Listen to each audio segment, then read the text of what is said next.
Diyan ho ba sa inyo pong lugar sa Baguio, meron din bang mga gano'n po na mga barangay kapitan na, maaaring alam niyo na kasi hindi maitatanggi sa mga politiko rin po may kanya-kanyang kaalyado po na barangay kapitan, eh.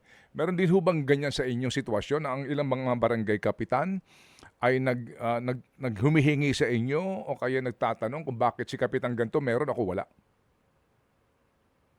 Wala naman po. Mhm. Wala naman po ako naririnig na gano'n na complaint, Sir Mm. Ted. Mhm, mm. Dito, ang complaint po dito is pinipilit po sila mag-issue ng certification na indigent to. Mhm.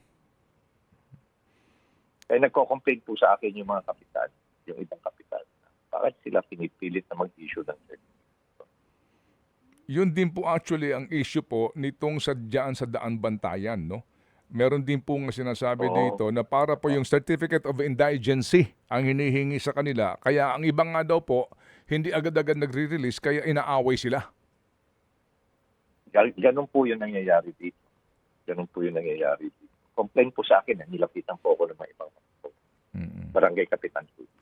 Okay, so ito hong Certificate of Indigency ay isa sa mga maari pong, hawakan noong tatanggap nung AKAP ng cash assistance na ito at, diyaan po sa inyo, may mga kapitan na ayaw mag-release nito kasi nga hindi naman talaga indigent yung tao? Totoo po yan. Sila po nakakailam.